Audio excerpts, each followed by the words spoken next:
Oh, the best in men's tennis sticking around in China for another week for the Shanghai Masters. And round one will bring a great one for the fans. Former world #1 and former Shanghai champ Lleyton Hewitt going to take on Roger Federer. And ahead of the start of men's singles play, our Wang Dong sat down with Hewitt for an exclusive one-on-one.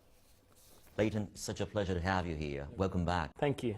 So I must bring you back to 11 years ago when you were in Shanghai for the first Shanghai Tennis Masters Cup, when you took the title and finished as world #1.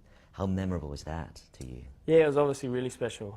Coming in, I'd held the #1 ranking the whole year, 2002, and won Wimbledon during that year as well. So, I won the Masters Cup and got #1 in Sydney the previous November. So to come to Shanghai and defend that title, obviously, and the top 8 in the Masters Cup, it's the cream of tennis, really. So to come out and every match I could remember was sort of on a knife's edge, and ended up beating Safin to get through to the semis, and then Federer in the semis. And beating Federer in the final, a semi-final, semis, and then Juan Carlos Ferrero in the final in 5 sets. An epic final. Yeah, so it was a lot of great memories, obviously, and it's always special to come back to Shanghai. Now, obviously, you know about the top draw this time and top half of the draw in this tournament. And interesting, a lot of people are looking forward to the battle, a showdown, another deja vu between you and Roger. What do you say about it? What do you make of it? Yeah, well, I've got to play Seppi first round. So for me, you don't take anyone easily whatsoever. Seppi and I have had some really tough battles in the past, so I look forward to that challenge on Tuesday, and if I can get through that, then I get an opportunity to play Roger. And obviously he's one of the greatest players of all time, and such a quality player. He's had big wings here in Shanghai as well, so I'd look forward to the opportunity. You're over 30, pardon me for reminding you of a little bit of your age. On the other hand, you got a family and kids, everything. Do you think the focus is already has been shifted to more the family-oriented matters? Obviously your priorities change, but for me, when I still, what still motivates me are the Grand Slams, and obviously playing Davis Cup for Australia, and we were able to get back in the world group for next year, which is a massive goal of mine. When you're on court, you're never really timid. Where do you get this kind of determination and unflinching, mind? Does it come with your? I mean, were you born with that, or something that you actually grew with?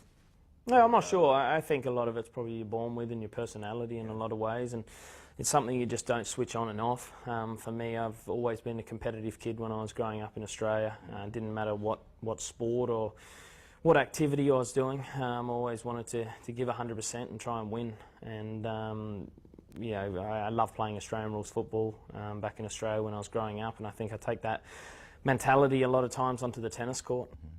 If I have to ask you to pick one proudest moment in your sporting career up to this point, what would that be? It's hard to really name one.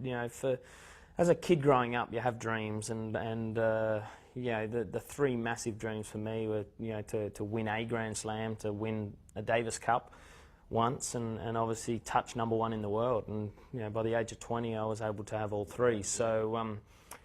It is really hard. Obviously, in terms of tournaments, Wimbledon is seen as probably the pinnacle, I think, back in Australia. So for me, there's been so many great winners of Wimbledon.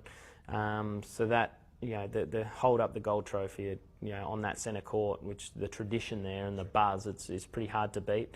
But doing it, winning the Davis Cup in a team environment for your country and having the support, that gives you goosebumps as well. So, it's hard to split the difference. So how many more years are we going to see Lleyton on court, actively involved in tennis? Yeah, I'm not sure. I haven't put a date on it or a time at the moment. I'm still enjoying it, obviously. A big goal for me this year was to get back in the world group of Davis Cup, and we were able to do that. So, next February we get the opportunity to play France in France, and I look forward to that. We've got a young team, so after that we'll just wait and see.